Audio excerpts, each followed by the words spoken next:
Media Project.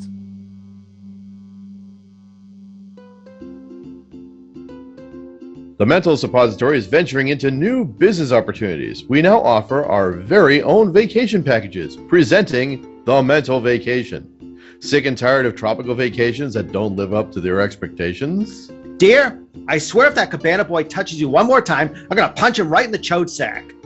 What about having to wait in long lines at a certain theme park, resorts, that we can't mention by name or we'll get sued? Dear, I swear if that talking rat touches you one more time, I'm gonna punch him in the chode sack. How about those annoying other people you have to deal with on vacation? You mean my family? Why not go somewhere different this year? Leave everyone else behind. Why not go to Busta Rhymes Island, located on Mill Pond in Shrewsbury, Mass. Busta Rhymes Island has rope swinging, blueberries, and stuff Busta would enjoy. How much is it gonna cost me? However much a camping tent costs nowadays. You son of a bitch. I'm in. Busta Rhymes Island. Charter a rowboat now.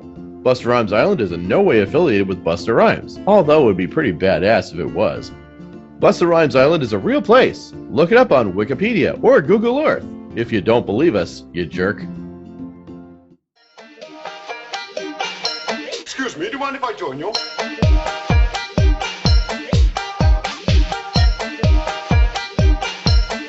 Are you sure you don't mind?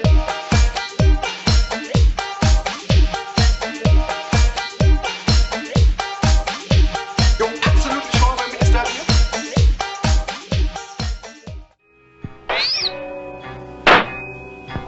The mark of Electro. We wouldn't think of disappointing you. Where are your friends? Here I am, you web-headed fool! And Goblin will get you if you don't watch out. Now that roll call's over, I'll give you all a lesson. Hello and welcome to the Mental Suppository. I'm Brett Herholtz. And I'm Andrew Shanley. And tonight we're talking Spider-Man. Spider-Man, Spider-Man. And it's gonna be a great conversation right after a word from our sponsor. Coming to theaters. You thought you got rid of it last summer, but you were wrong. Come on, everybody, clap your hands. The twist is back, and boy, it's pissed. Let's twist again, like we did last summer, because you have no choice. The twist is back, and it's really gonna kill ya. The twist is back, time to live in fear. From the studio that brought you Attack of the 50-Foot Big Bopper, it came from Doris Day, Nightmare on Ritchie Valens Street, and Peggy Sue Got Buried, comes a new realm of desperation and fear. Round and up and down, there's no place to run. Oh, baby, you know you've got no place to hide. Sooner or later, it'll get you, and you'll be doing the twist to death. Look up in the sky. Is it a bird? No! Is it a plane? No! Is it the Twister? Yes! Run for your lives! Let's twist again, like we did last summer. Come on, baby. See it in theaters now. Rated R. Contains scenes of graphic violence, sexual situations, and twisting. I think some of our listeners might not remember, the MCU movies weren't always the greatest. No, they were not. Most of them are probably too young to remember The Punisher, the 1990 Captain America. The Dolph Lundgren Punisher? The Dolph Lundgren Punisher. Yep. Captain America. Yep. The aborted Fantastic Four movie done by Roger Corman. Yep. The one that was done just to hold on to the rights was a rights place. I don't know if you ever saw the documentary they did on it, Doomed. Doomed. Yeah, actually, they have that on. That was depressing to watch because the cast really thought they were making a real movie, and it was just kind of sad because it's like they were trying their hearts out, and the studio was just kind of sitting back like this was just a big this was just a big old write-off. I think one of the big things about the way that those movies were made is that comic book movies were really not done with any real seriousness. to it. It was all pretty much just like a placeholder for kids and action figures and other other things. At that point, I think Marvel's only big small screen property at that point was the Incredible Hulk with Bill Bixby and Lou Ferrigno. And that was like their only big hit at that point. And some might not remember, but there was also like in '78 a couple of made-for-TV Spider-Man movies. Yeah, there was a TV. They were trying to turn that into a TV show. Yeah, and it was just one of those things where it was just like the technology just had not caught up with it yet. And some other kids might not remember, Spidey was also on the Electric Company too. He was. The thing about those things was comic book movies and comic book properties in general were really disposable. Yeah. Especially with media is concerned. So that's why the Electric Company could have Spider-Man, because talking in speech balloons. Talking in speech balloons. And it was very comic booky. I mean, yes. He'd throw his hand out and like a web would just superimpose on the screen. Of course, as a kid, I thought it was great. And then like the bad guy would be covered with a net and go, "Oh, Spider-Man caught me." And then a speech balloon would come up. "I did your mom." And I don't know if fans remember that. Well, they wouldn't, because there was also a live-action Spider-Man series being produced in Japan. Yes, there was. And it was another side note about the Electric Company. That's actually where Morgan Freeman got his start as Easy Reader. Easy Reader. But I've seen clips from the Japanese Spider-Man series, and it is absolutely phenomenal. Spider-Man had a giant Mighty Morphin Power Ranger Voltron robot. Well, I would so watch that fucking series if it was made in America. Yeah, I remember seeing that. That was just I've only seen clips of it, but I think it's the most out of that era. It was like the most imaginative and like really great Spider-Man series, and it wasn't being done here. Yeah, I mean, honestly, that was the thing. Like they did that was just what Marvel was, is that anybody that wanted to take the character and create something and so that they could get some revenue from it, it was like, okay, sure. But as far as anything on television besides the Incredible Hulk, the only thing Marvel really had, success with was the Saturday morning input with like Spider-Man and His Amazing Friends and cartoons like that. I remember really enjoying those as a kid. Mm-hmm.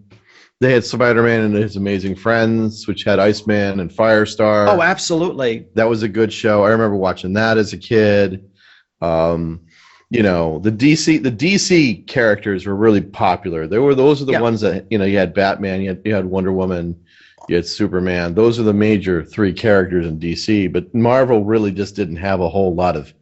It was Spider-Man, it was X-Men, and even, like Fantastic Four, which, those were sort of their flagship characters. And in the early 1990s, I mean, even though their movie input wasn't what it was now, their comic input was fantastic. I mean, people were I just remember how popular, especially when Todd McFarlane took over the Spider-Man series and Jim Lee took over X-Men, just how popular those series were when I was, in my teen years. I mean, people just, what they weren't doing in the movies, they were just, they were making up in the comic book game.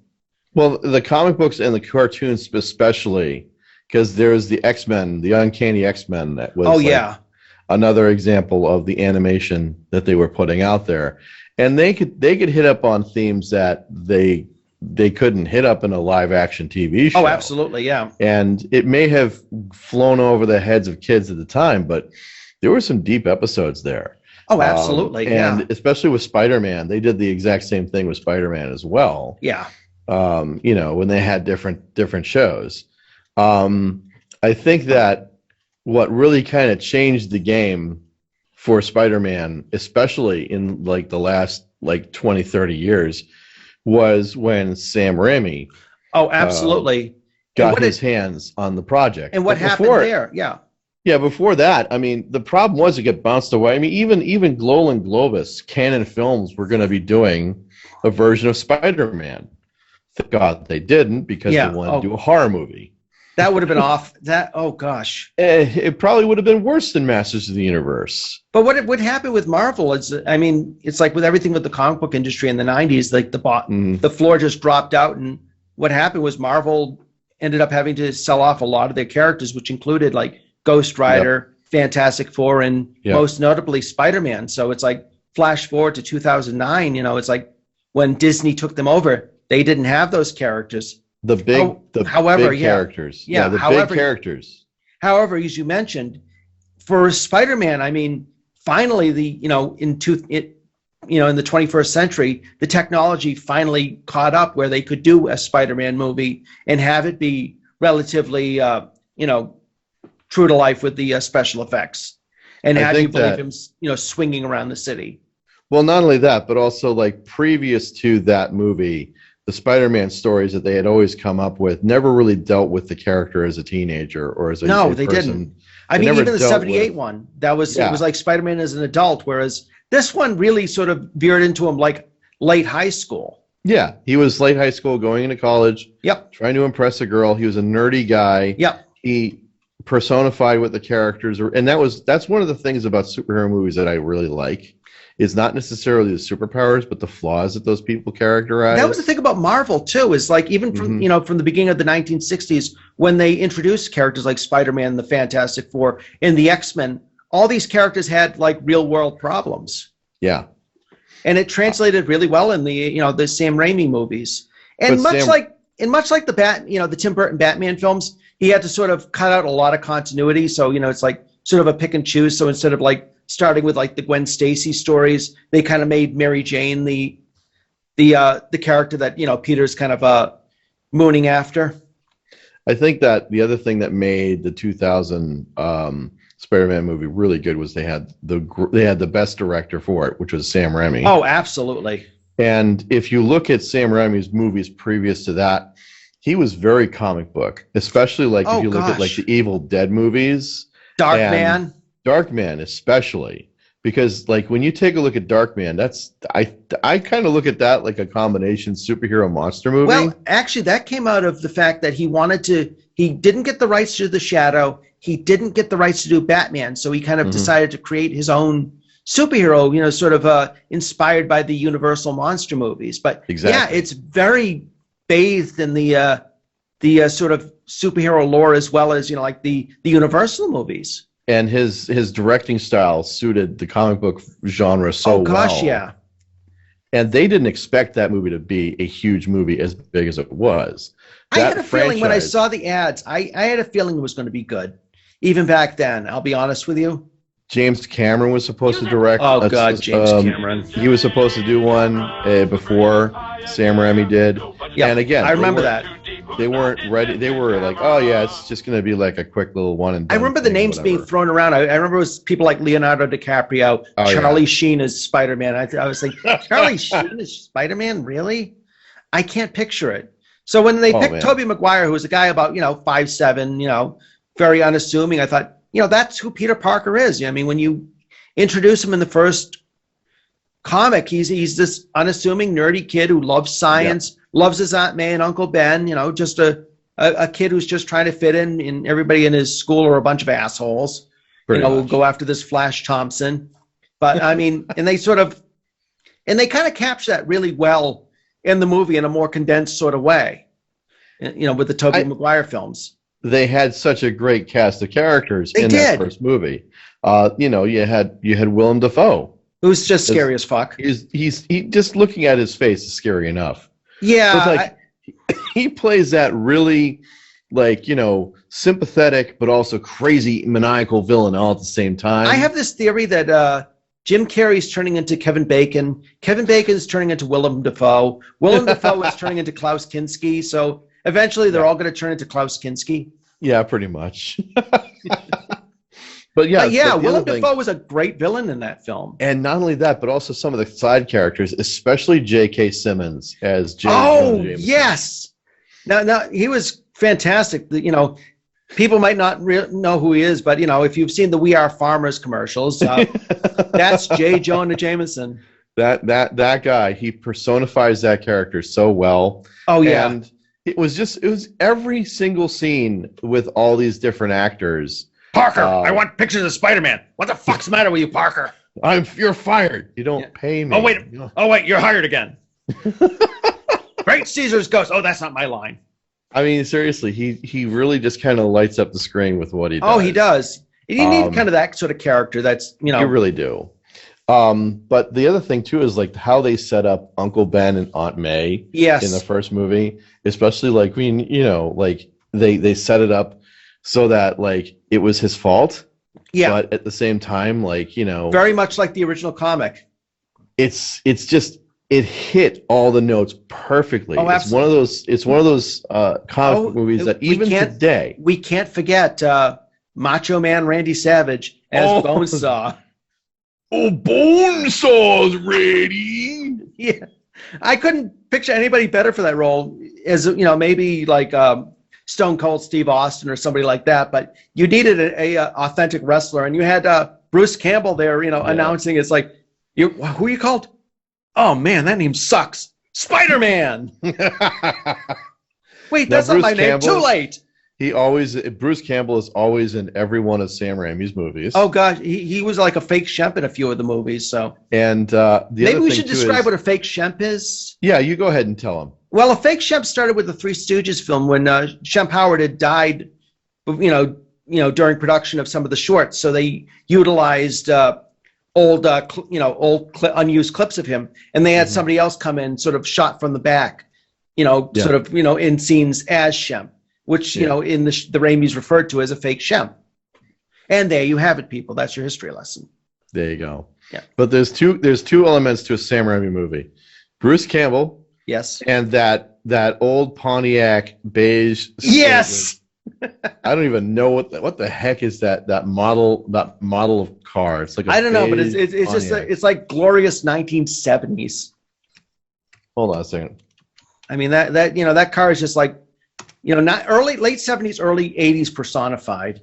It's the 1973 Olds 88. Early 70s. I was wrong, but yep.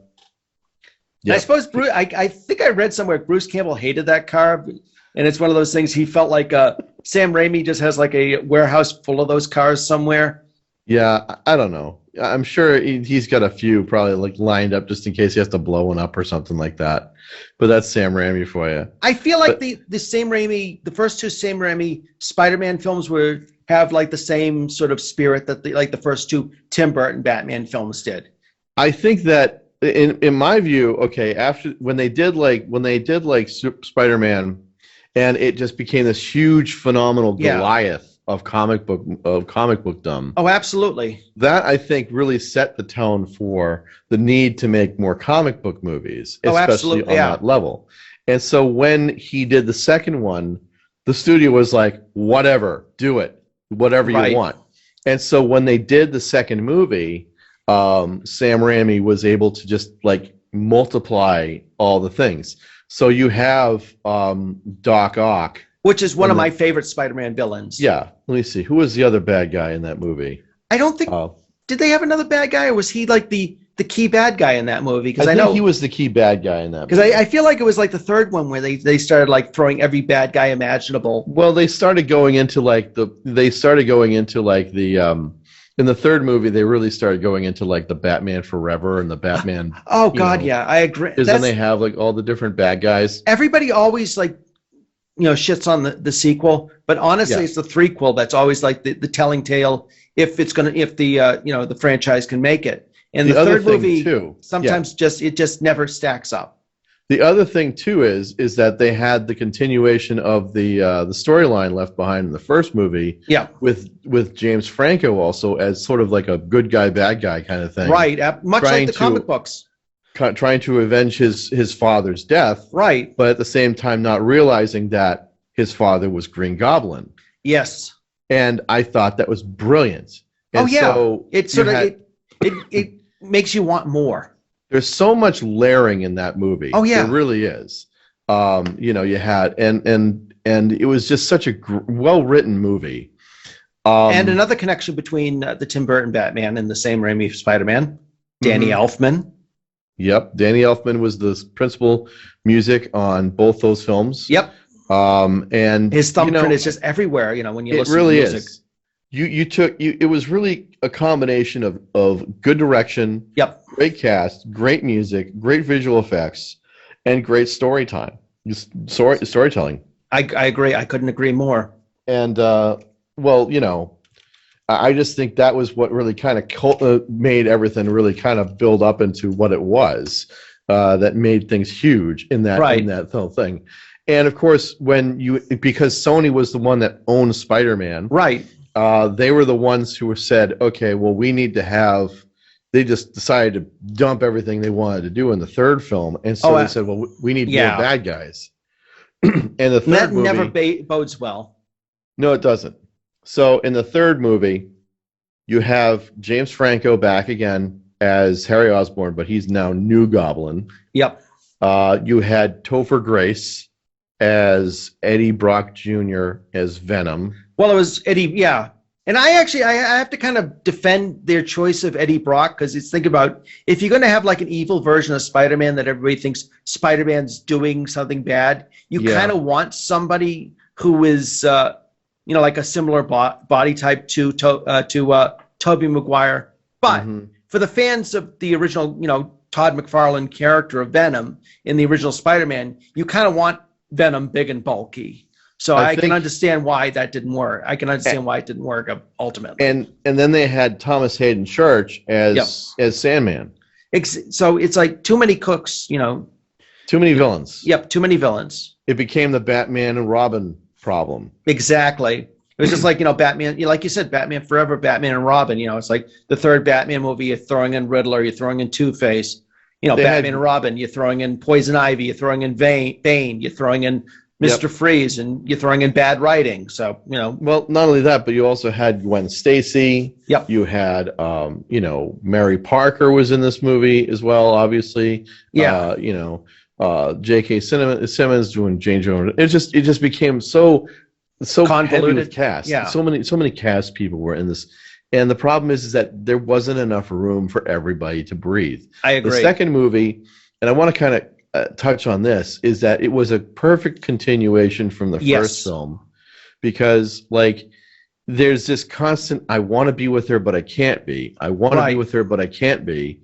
And in the second movie, I want to be with her, but I can't be. I want to be with her, but I can't be. And then she's like, I finds out who she really is, and she's like, I don't give a shit. Yeah. You're going to be with me. And that kind of let the end of the movie to go, and so he moves off, and they have this perfect opportunity to do a third film. Right. But again, they just overdid it. So, Absolutely. I mean, I think that like I said, the second movie, I like the first movie. I like the second movie even more. Oh, absolutely, yeah. But I agree. The third movie is where everything flew off the rails. I hate it when a plant shits the bed. And I think I think mainly that was because of studio interference. Oh, absolutely. I couldn't agree more. A lot of studio interference. Well, that's what happened with the Batman franchise. I mean, the studio got scared off because the Penguins trying to kill kids in the second movie, so they try to lighten it up, and then you have Batman and Forever, and you have Val Kilmer with bat nipples, and Jim Carrey chewing up the scenery like nobody's business, and it just became too much of a caricature. Yeah. I think that one of the biggest things was when they did after that movie just didn't do very well. Yeah. Because Sony's being Sony, they have to reboot the franchise and start it all over again.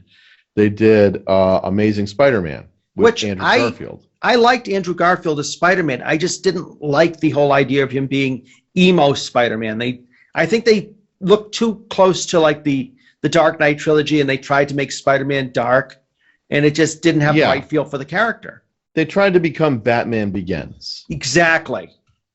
And I think that's a problem with a lot of superhero movies of the time, is they were like, we want to be dark, we want to be gritty, we want to put him in a black suit. We want to make him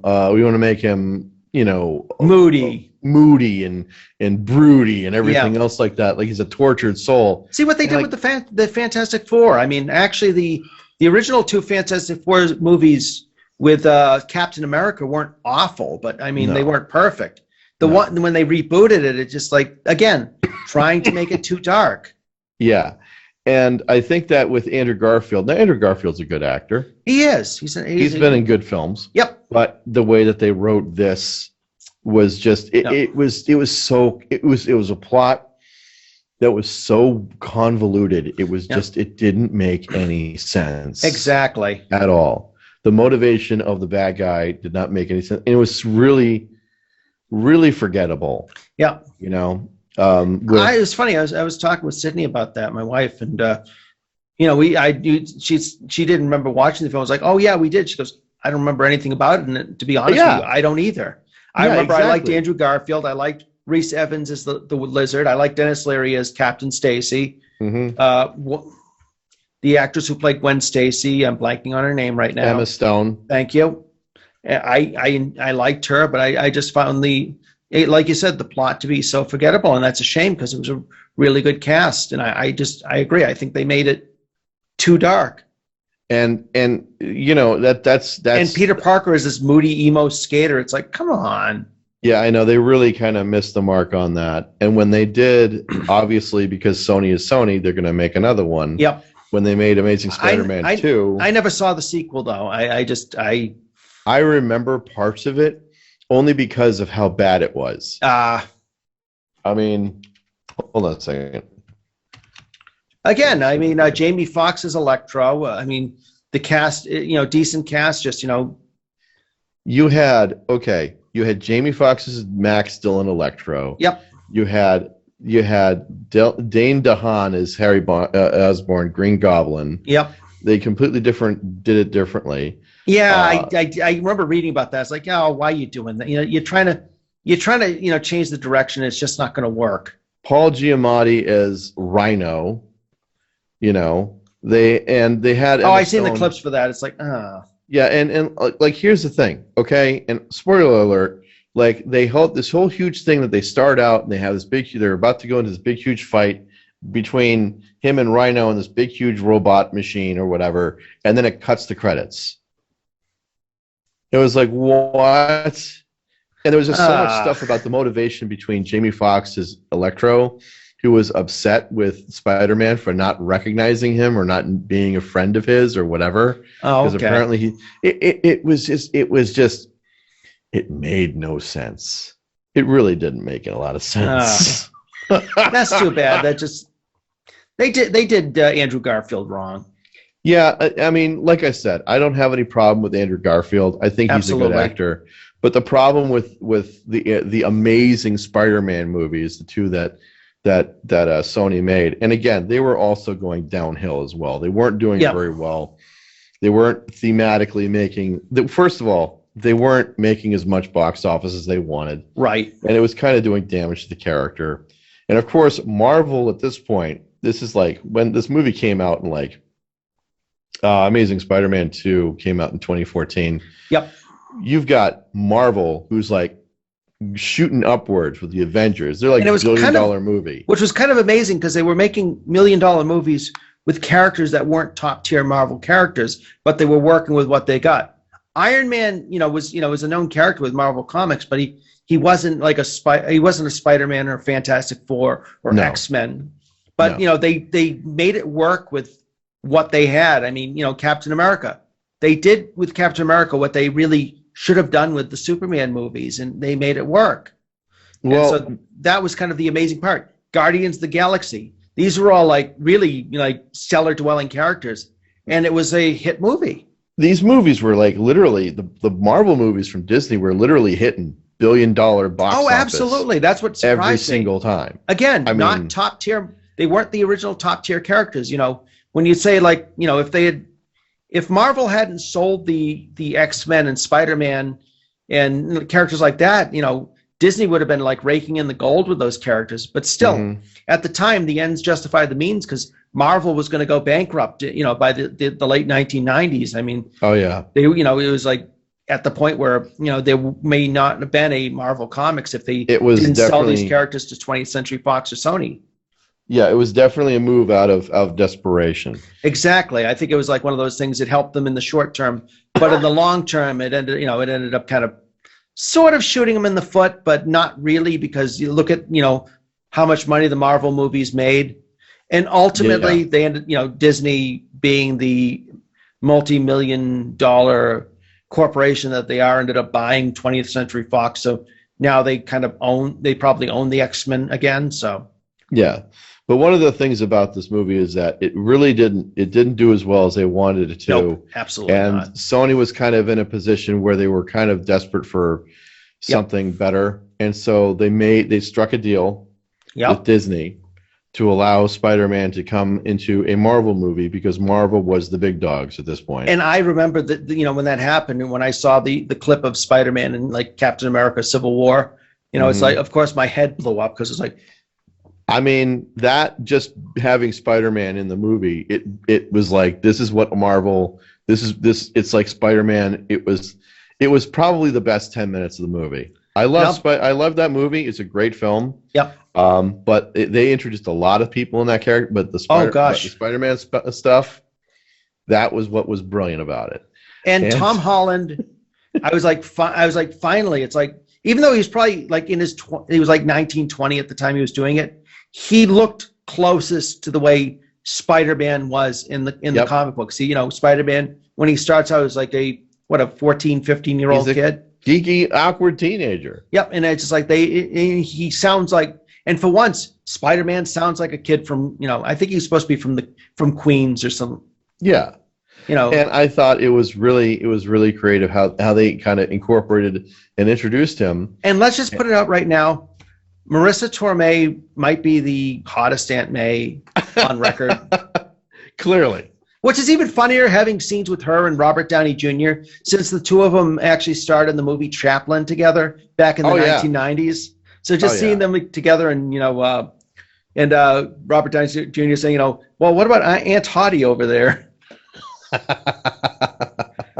But they didn't really have him as like a science, a little bit of a science nerd, but they had him more of as kind of a tech geek. That was more introduced in Spider-Man Homecoming, because obviously the fans were just dying to get something Marvel related. And of course that was the thing when Spider-Man Homecoming came out, which I thought was a breath of fresh air, because instead of having another reboot of, we have to see him get bit by the spider, we have to see Uncle Ben die, or something like that. You know what? It was like again, the Tim Burton Batman film. When you see when you see Batman in the Tim Burton film, he's already Batman. He's not going through the death of his parents, the whole becoming Batman, yada yada yada. He's already established as Batman. So I liked the way they did that in Civil War, the way they did that in Homecoming. There wasn't this whole rehashing of a origin story. He was already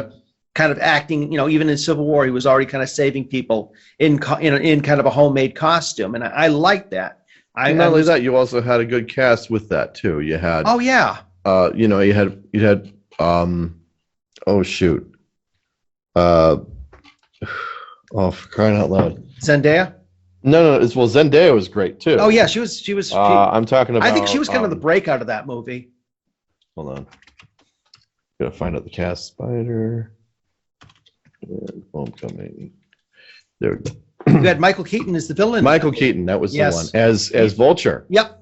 And that was like I think the Vulture was actually the very first Spider-Man villain introduced in the comic books. I think so too, yeah. It was either the Vulture or the Lizard, but I think it was the Vulture was like the very first villain besides the guy who killed Uncle Ben. But that the way that they wrote in his character and the motivations, it was just like he's just like a working man. He's got guys that he works with that he wants to make sure that that stay employed. And and meanwhile Spider-Man's trying to impress he's trying to impress his Mr. Stark. Mr. Stark, how you doing? Yes, I just wanted to let you know I just stopped a purse snatcher today. I'll be honest with you.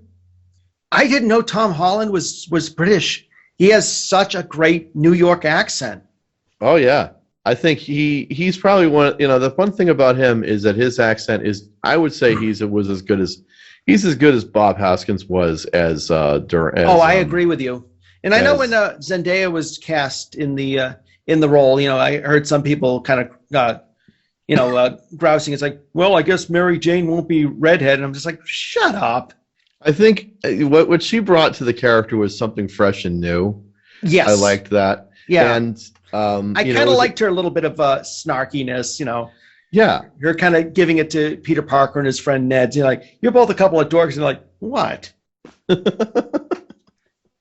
He did an amazing job. They all did an awesome job. They did. You had Jon Favreau, and the thing about Yes. Marvel is they know how to bring the serious with the humor and multiply it all together. I was just really blown away by that film. It really kind of like took it to a whole new level. Oh, absolutely. And his additional appearances in Spider-Man in the other episodes of the MCU, particularly Endgames, and all in Endgame and all that, it was just really brilliant. Hold on, he was in Infinity War. Yep. He was in Endgame. Let me see, Spider-Man. There's No Way Home. There's Far From Home. Yep.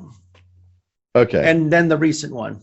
Yeah, Spider-Man Far From Home. That's a good one. Oh yeah, I enjoyed that one. That's the one where after Stark has died, and he's got to figure out, if he wants to be the next Iron Man.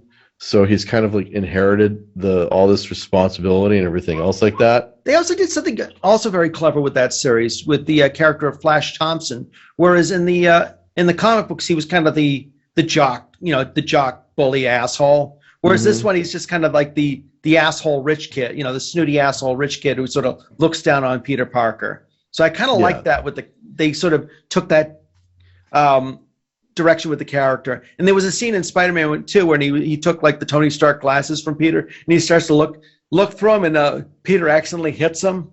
And they're like, oh my gosh, Peter just hit Flash Thompson, which was from the comics in a different sort of way, where in the original comics, Flash Thompson challenges Peter to a fight in the ring, and Peter just, beats his ass. And then they also did that in the Sam Raimi one, where Flash Thompson tries to beat up Peter in the hallway, and there's one point where he's looking at Flash's fist coming at him, and it's like stop motion.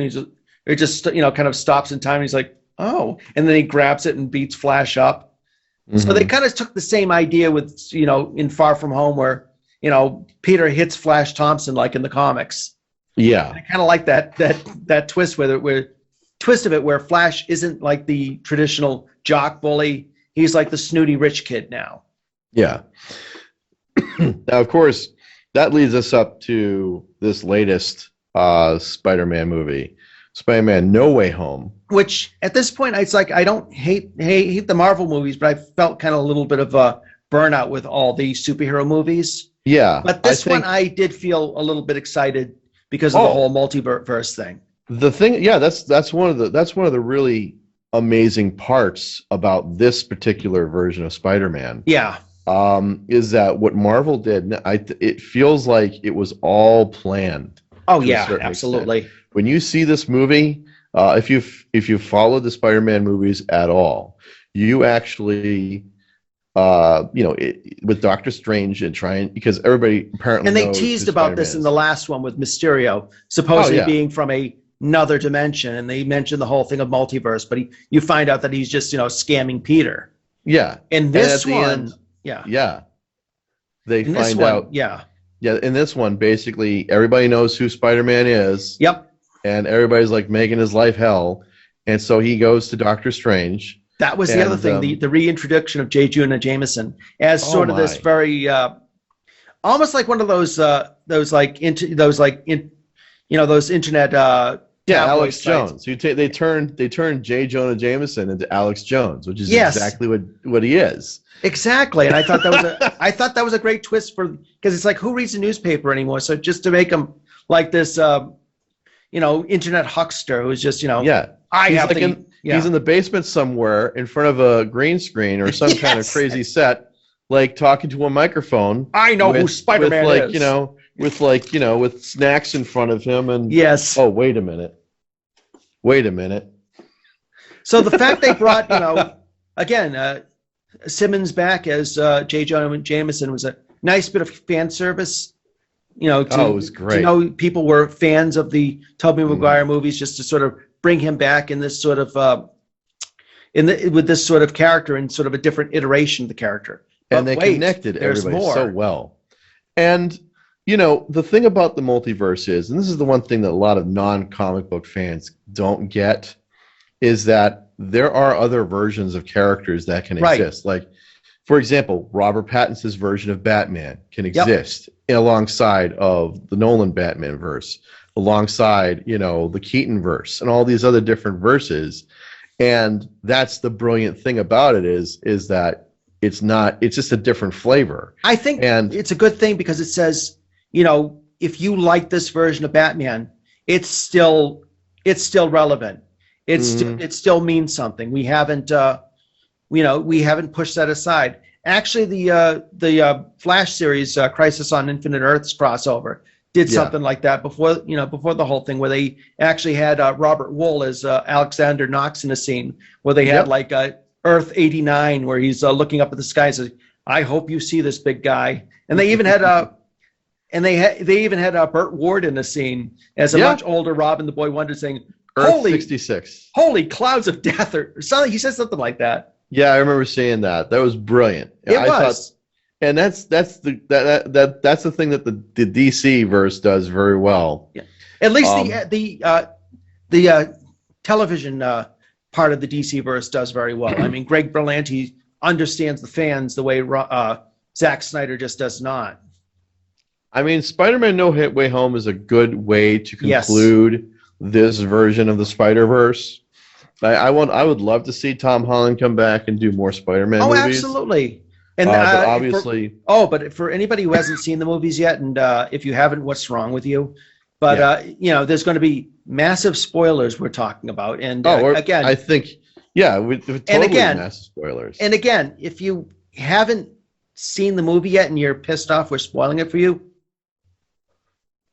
how many months has it been? Why haven't you seen the movie yet? Get over yourself. Yeah, I know. Like, come on, you should be watching these movies anyway. It's like, it's a lot of stuff that I know Tom Holland and Andrew Garfield, you know, I give them credit. They had to like really deny it. It's like, oh no, we have nothing to do with this, blah, blah, blah, blah. It's like having to bite your tongue till it's bleeding.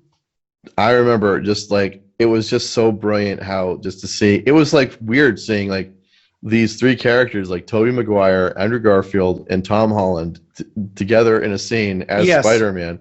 And they're all like comparing their universes, like, what, this happened in your universe? What happened in your universe? And the other thing I really liked about this is that Melissa Tomei, Aunt Hottie, Aunt Hottie became the Uncle Ben of this character. You're absolutely right. I mean, that was a nice little twist. There, with great power becomes great responsibility, and her death. Spoiler alert! I'm sorry, but if you haven't seen it again, fuck you. Yeah, and her death in that movie really kind of became a really motivating principal factor of his character arc. But it's not just the Spider-Man they brought back. You know, just like bringing back Alfred Molina as Doc Ock. Yeah, Willem Dafoe as Green Goblin, still looking scary as fuck. They even get Bryce Dallas Howard back. Jamie Foxx as Electro, you know. And it's like, it almost seems like them playing the characters, you know, especially in the, Andrew Garfield universe, playing the characters the way they probably might have wanted to play the characters. Yeah. I mean, it was so, and it was just such a breath of fresh air. Personally, I would have loved it if they went even further than that and they brought in like, the Spider-Man from the 78 series and brought in the Spider-Man from the Japanese series and just... Oh, my God. And, just having Tom Holland's character goes, you got a giant robot? Here's what they should have done. They should have added. I really would have loved to have seen a Miles Morales. Yeah, they did mention that at one point because it's like, I forget who it was. I forget if it was Jamie Foxx's character. I think it was Jamie Foxx's character. It's like, oh, there's got to be a universe where Spider-Man's black. I know. And really, this kind of brings us right into the animated version. I love that one. I think that was great. I think that might have been the best. Yeah. I honestly like that story. I like that script. I like the way that they wrote that. Yeah. And again, it also deals with these multiverse characters in a Yes. very unique way. Spider-Man. And they have, the Spider-Man is like a black noir character. Yes, they black had and white noir who character. played by what's his name? Nicolas Cage was Nicolas Spider Cage. Noir. Of course, Nicolas Cage. Who else would you want to have play that character? Oh, I know, right? You know? They just had the going- Japanese version. Yeah. But just going You back know? to like that, No Way Home, just the whole scene between him and Green Goblin, where it's like he's so actually even before that, the scene where Andrew Garfield's Spider-Man saves MJ, Mhm. and he has that little bit of redemption for what happened, in Amazing Spider-Man 2, which was taken right from the comics, and I mean that was something that was like for fans of the original series. I mean, Gwen Stacy's death was like a knife in the heart for a lot of fans back Yeah, in it like was. back in way back in the late 60s, early 70s. Well, it's like that when was, Robin died, oh gosh, and the way it happened, because it's like Peter Parker thinks he saved her, and there's like this scene where he grabs her with his webbing, and suddenly all of a sudden you just see the little sound effect that goes snap, and it's she's dead. And it was just like, and so to have that scene, it's like for people who are fans of the comic and have, Andrew Garfield's Spider-Man looking at MJ and saying, "Are you all right?" And she's like, "Yeah, are you all right?" Because he's a mess about it. Oh yeah. And then going to that scene where the MCU universe Spider-Man's about to kill Green Goblin, and the Tobey Maguire Spider-Man stops him. Like, this isn't, almost like, I don't even think he said anything, but I think it was almost with his facial expressions, like, "Don't do this. This isn't you." Mm-hmm. Then of course Goblin stabs him in the back, but he lives. I definitely got to say that. And the other thing too is that they also had a short cameo with Eddie Brock at the end. That's right. Yep, they did. They had a small little cameo, Which I think it brings the discussion that I want to bring up. That I'm kind of wondering, because they mentioned that Eddie Brock exists in the Andrew Garfield Spider-Man universe. Mhm. So I'm kind of wondering if the next Venom movie they're going to have Andrew Garfield in it as Spider-Man. They might. I mean, honestly, I would like to see a Gwen Stacy, like Spider-Gwen version. That would be I'd like fantastic. I would love to see a live version of the Miles Morales. I would love Oh, to see absolutely. That's another character. I think.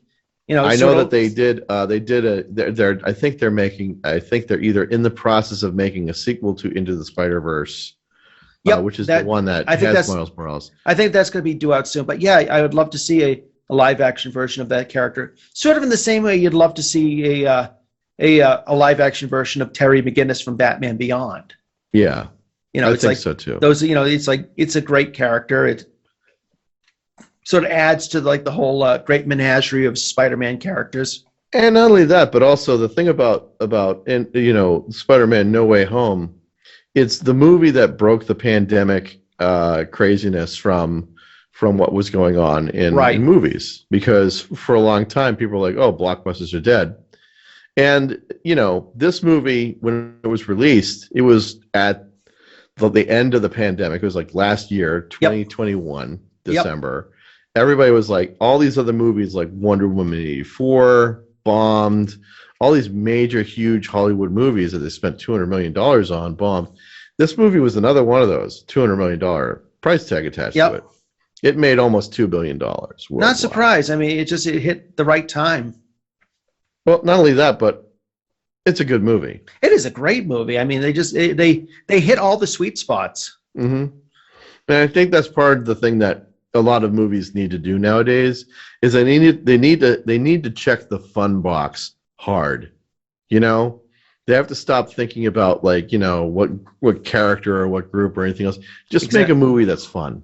I think that's the problem, because I know some famous directors have complained about the Marvel movies not being movies. They're just like roller coaster rides, and I'm just like, but what's the problem with that? I think as much as you need like deep and insightful movies, you need movies that are just fun, movies that you can just take your brain out of your head and just enjoy the movie. I mean, Exactly. a good, the original Star Wars was just a good popcorn movie. There was nothing, deep and philosophical about that. And I have Pretty no much. problem with, I don't feel like these movies have to be dark. I don't feel like these movies have to have some great theological or philosophical meaning behind them, as long as they're fun to watch. We need fun movies to watch.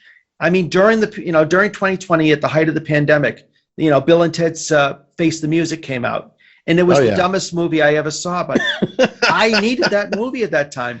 We all needed a dumb movie. I was fine. The plot was stupid as fuck. I enjoyed that movie because it just during such a really bad time we were going through, it was just so lighthearted and it was just so enjoyable. And even though, it's like Spider-Man No Way Home wasn't completely lighthearted, it had some really fun scenes in it. It's just like, pretty good, the Spider-Man finally come together, and Tom Holland's Spider-Man just telling them, because because the other two, if you think about it, they mentioned, it's like, they never really worked in a group before. And he's like, I did too. I worked with the Avengers. It's like, who are the Avengers? You guys don't have the, and then he's, just sort of explains to him. Yeah, that was the best part, when they were comparing all the different things that they were dealing with. Because I mean, honestly, here's the thing. The thing about Spider-Man is that there are some crossovers, the Sinister Six and stuff like that. Oh yeah. In the comic books, and that was part of the problem that existed before Marvel really kicked off. Yeah. With those movies, because the rights issues and the ownership of various characters were kind of like interwoven in this massive, like Sony and 20th Century Fox. They picked and chose what characters that they wanted, whether it was X-Men or this or that, or Ghost Rider or Punisher, blah blah blah blah blah. And they didn't care about the villain characters, the other side characters. They didn't think about Deadpool being a big, huge hit as it was. Oh my goodness, that was a sleeper. That was And now, because like Disney has bought 20th Century Fox, they own, I'd say, like 90% of the catalog back again. Yep, exactly. And now all that's left is pretty much the Spider-Man stuff that Sony still has kind of some ownership to. No, Fox owned Fantastic Four, so yeah.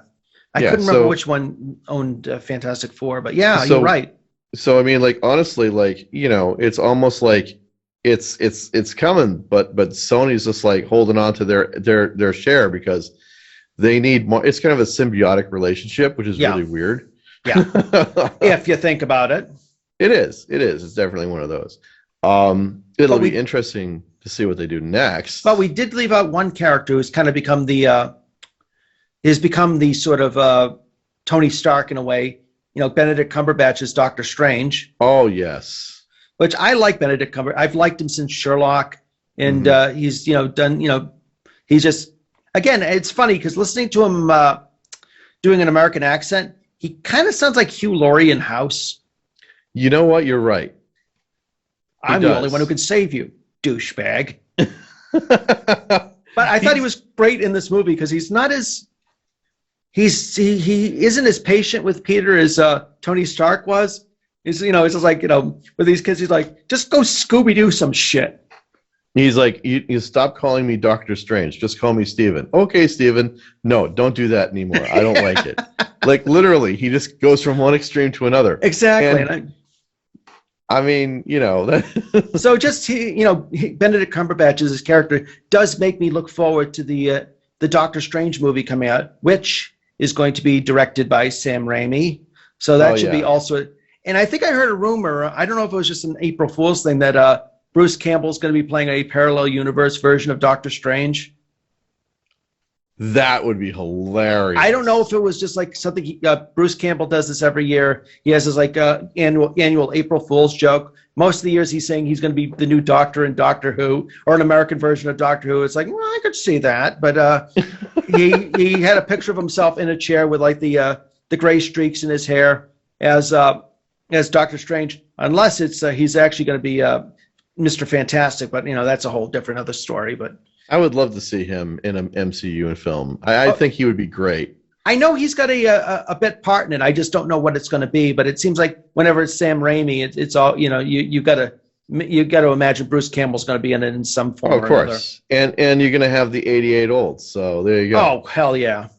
But yeah, so I think Benedict Cumberbatch just, you know, rounded off like an amazing cast. I loved him in Sherlock. I thought he was a surprisingly good Sherlock. You know, it was a surprisingly good series because it's like I didn't think a modern retelling of Sherlock Holmes would work, and I was wrong. But I mean, he's a great actor, and you know, it's like even though he does sound like Dr. House, you know, doing Dr. Stephen Strange, I think he is just sort of really, you know, captured that character in a way I don't think any other actor really could. There was another attempt to take Doctor Strange and turn him into a TV show. There was a TV movie a long, long time ago. Oh, that's right. Was it done in the 70s or? It was done in like the late 70s, and it was like right around the time when like they did like the Amazing Spider-Man and a few other things. The Nicholas Hammond one. Yeah, and it was I did miss Nicholas Hammond at one of the Super Mega Fests, and he was a really nice guy about it. Yeah, I mean, you know, the thing about it was definitely a product of its time. Oh, absolutely. You know, the thing about, like I said, a lot of comic book movies back then, a lot of TV shows based on comic book characters, they didn't really know what to do with. The only ones that seem to work are like, you know, the 66 Batman, Linda Carter's Wonder Woman, Lou Ferrigno and Bill Bixby and the Incredible Hulk. Yeah. And of course, you know, the Christopher Reeves Superman movie. The movie. You know, and I mean, you know, you had Marlon Brando and Gene Hackman. They're the ones who got the top billing in that film. Right. Not Christopher Reeve. Like, see, Gene Hackman and Marlon Brando and Superman. They did the same thing to Michael Keaton in the 89 Batman. They ended up having, you know, Jack Nicholson got top billing. They paid like Marlon Brando $1 million to be in Superman, and it was unheard of back then. Yeah. And of course, he made more money than everybody else did. I think that was probably the only way he would have done it. Is like, you know, he probably threw out a ridiculous amount of money and they're like, well, yeah, sure, we'll do it. The Donner cut. Oh, really? You will? Yeah, I'll take you the $1 million. You can have me enough, or I can't refuse. You just took your pants off, didn't you, Mr. Brando? Maybe. It's for the character. I'm not saying I didn't take my pants off, but I'm not saying I did take my pants off. But like you you see like, you know, like the Donner cut of Superman 2. Holy I saw crap. That's just brilliance. It really was. I liked it, but I kind of still like the original version as well. I like how I can appreciate the version that Richard Lester did. Yeah. But like the one that Richard Donner did, I think that there's just such nice nuances that they lost. Oh yeah. When they recut it and they changed it around. Well, it's funny because it's like I was talking with somebody about that, and it was one of these things where I mentioned it's like they kind of just redid the ending of Superman, the first Superman again in the second one, and somebody said, well, actually, what was going to happen was in the original Superman, they were going to cut it off right at, you know, when Lois, you know, like the earthquake, and Superman's trying to run, you know, trying to, you know, save Lois, and that was going to be, you know, Act 1, and then Superman 2 was going to be Act 2, and then but that all sort of kind of went out the window. But I actually I like the Donner cut. It's I did good. too. I thought it was better than the Snyder cut. Oh, fuck yeah. Which is kind of funny. It's sad in the same way. It's one of those. Hold on. Yes? What? Do you need me to shut up? Okay. Sid's watching the Grammys because they're doing BTS this year, so she says she's going to have the TV up, which is fine because I can't hear her in the next room. Did anybody get slapped yet? Ask her how many people have got slapped yet. Yeah, it hasn't even started, so I don't know. Just keep an eye out for the slaps. Okay, I'll keep an eye out for the slaps. The slap goes to whack. So getting back to it, I mean, with with Snyder, it's one of those things. His dark style kind of worked with the Watchmen, and that sort of movie. I mean, the Watchmen was okay. I only really saw it once, and that was kind of enough. And it worked for that universe, but it just didn't work for the Justice League and the No, it these didn't. superheroes. He missed the mark. All the other movies that he did for DC, they really missed the mark. I mean, Man of Steel, Batman v Superman, and then Justice League. The only movie in the DC lineup that is decent was Wonder Woman. Yes. And then Aquaman was maybe number 2, but it wasn't very Shazam good. wasn't bad. Shazam is actually pretty good. Yeah. But again, they made it bright. They made it colorful. They followed the Marvel formula. Yeah. They were like getting hit over the head too many times. They said to themselves, we need to make we look at what Marvel's doing. They're making money. Look at what we're doing. It's not working. Right. And so when whatever they want, whatever Joss Whedon did, I mean, that wasn't going to help the film at all. No, absolutely no. And you watch the Snyder cut and you watch the Joss Whedon cut. I saw them both. Yep, and me like too. I said in previous videos, in comparison, they're both bad. Yeah, absolutely. It's just that Joss Whedon's makes maybe a little bit more sense, is a little more entertaining. I'll be honest with you. I feel like the DC movies needs somebody like a Greg Berlanti to move in there, because he understands fans. He understands the source material, and you can see that with the shows he's done. He understands the history and the lore behind these characters, and I think that's what you see what that kind of mentality does, because you look at the second Suicide Squad movie, and they get James Gunn to do it, because Marvel shot themselves in the foot and fired him, and they brought in James Gunn, and he could have done a Superman movie. They gave him any franchise he wanted to work with. They said, you can work with Superman. He decided he wanted to do Suicide Squad, and you saw what he could do with that. And not only that, he makes the main villain Starro, a character that was first introduced in the original Justice League series. And I feel like that should have been the main villain in the either Starro or Brainiac should have been the main villain in the Justice League movie. They kind of missed the mark. I think that if you look at like what James Gunn did with the Suicide Squad, right, it kind of righted the ship. Yep. It righted the ship for what they were trying to do with Suicide Squad, the first movie. Yeah. And they with made Suicide Squad, the first movie, it felt like, well, Deadpool's a hit. Well, Guardians of the Galaxy is a hit. Let's just take the two of them together and just throw a bunch of like hit songs in there, and people will love it. And no, they didn't. I think the problem was that they did that last minute. Oh yeah. They did all that stuff that they reshot. They did last second because they said, "Oh shit, we need to make this movie like Deadpool," and so that's where all these alternate cuts and takes came from. That they reshot the film, and so then all of a sudden they were like, "Oh, we need to add this and add that and blah blah blah," and that's Too many cooks. And the studio interference kind of ruined that film. Oh, absolutely. And they had scenes where like literally they repeated the same scene like 4 times. And Jared Leto just was a lackluster Joker.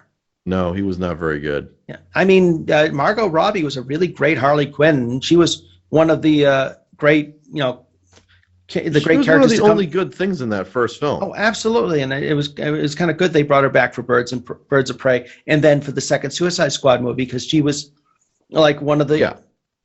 And the other big breakout of Suicide Squads, and you might not have believed it when you first saw the commercials, was John Cena as Peacemaker. He ended up being the breakout character. That's the other thing too. Is like when they made the Suicide Squad. Yeah. They had Erdis Avaba. Yes. They had they had Polka Dot Man. They had Sylvester Stallone as Shark King. Shark King. Or King Shark, or whatever the hell his name was. Hand. Yes, that's your hand. And it was Disguise. And it was there was a lot of those James Gunn thumb marks. They had Peter Capaldi as the Thinker, and he was great in that movie. Oh yeah. And he probably was thrilled because it's like the whole time he was playing Doctor Who, he just didn't allow himself to swear. So to finally be able to play a character where he could probably say the fuck word again, was probably a thrill to him, because He had to, just being, Doctor Who, he tried not to swear in public because he knew, kids would be watching the series. So it's like, to finally play a character where he can curse and be evil was probably kind of really refreshing for him. Yep. And they also got rid of some of they did a very good job opening the film up and everything else like that. Oh, the fake beginning to that one too. The fake beginning, I thought, which was very like kind of a little bit of a throwback to the Deadpool, where they it was a bait and switch. They killed the X Factor characters, and James Gunn does that with the early Suicide Squad. It's like, oh, all these characters are gonna be in the holy shit, he just killed them all. Well, killed them mostly. And I mean, the other thing too is like, when David Ayer made the first movie, he was kind of pissed off because like he had the movie was PG. Yep. He wanted to have it an R rating, and the Suicide Squad was really an R-rated film, and they made an R-rated film, and it became a huge success. Yeah. I mean, honestly, and again, this is a movie that was released in the middle of the pandemic. Yep. And it was suffered from that. The box office was only $165 million. I remember seeing the ads for that saying, like, Suicide Squad only made blah, blah, blah, gross blah, blah, blah in box office. Like, no shit, we're in the middle of a pandemic, assholes. What do you expect? Yeah. But, I mean, thematically, it's still a better movie. Oh, gosh, I think it was definitely a righting of the ship where it's like, moving forward, you're looking at movies like the upcoming Flash movie or the Batgirl movie where they've brought Michael Keaton back, and it's like, okay, maybe the people they're bringing in now to do these movies seem to understand the characters at least a little bit better than, they did before. I think that the other thing, too, is about those particular comic book films is that it really kind of makes you have to take your brain out of it. Oh, absolutely. I mean, there are some movies where you have grounding of reality. I recently saw The Batman with Robert Pattinson. I heard a lot of good things about it. It's a good film. It's definitely, if you had to combine Batman with the movie Seven. Oh, really? That is a lot like that. I think a lot of people talk about it. Maybe this is the return to like the sort of whole film noir feel of movies. It is pretty good. Here's the thing. I don't want this movie to influence like the next generation of superhero movies like The Dark Knight and no, I know, because I'll be honest with you. I mean, after the whole Christopher Nolan series, I've kind of wanted them to sort of move away from that whole aesthetic with Batman and characters like that, because I feel like I've said it before, and they've gone too far into that whole, Batman's got to be real, and it's got to be in a real setting, and there's no room for there being like a Superman or characters like that to be in this universe. It's got to be grounded in reality, and I think that's just a load of bullshit, personally. I think that it was just So in comparison, like I'd say, we kind of got off topic, but we did. But like, I think that comic book movies, we'll have to see what's going to happen in the next, because I just don't want to have the comic book movies get burned out either. Oh, absolutely. I have a feeling like there's certainly a burnout period that does happen with these kind of things. I think I found myself feeling that way. It's like after like Infinity Wars and all that, and Endgame, I did feel like, it's like I've kind of, reached my threshold. I mean, it's like I don't hate what's come out. I don't hate the output of like the show, the TV shows and all that. I just haven't kept up with it because I felt like I need a rest from that. I need to kind of step away from it. Yeah, exactly.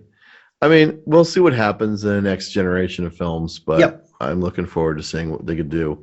I hope that they do make a live action Gwen Stacy film. That would be great. I think that'd be fantastic. I would love to see them do a live action Miles Morales film, just because it would be great to see just adding to the whole Spider-Verse, and why not? Because they did an animated version, and it was really actually pretty good. Yep, that one was that was great. I could have seen that as a live action, and that would have been a box office hit, I honestly, I know there's already a TV series based on it, but I would love to see a live action adaptation of the Doom Patrol for theaters, but sort of based on the original comic book series, whereas this one was more based on like the 90s Grant Morrison series. It's still a lot, from what I've seen and what I've heard people talk about, the television series is still a lot of fun to watch, but I'd like to see something sort of more bathed in like the 60s aesthetic and like sort of the Mission Impossible spot man from Uncle sort of spy film sort of feeling to that superhero team.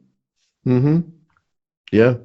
Once again, Spider-Man, you have saved the day. You may dress funny, but you're all right in my book. Yeah. On behalf of Andrew Shanley, thank you for listening to The Mental Suppository. Until next time, this is Brad Herholtz saying...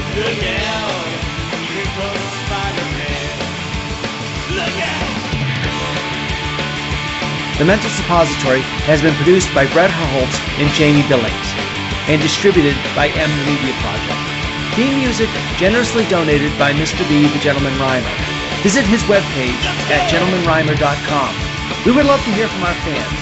Email us at mentalsuppository@gmail.com. Good night. And goodbye.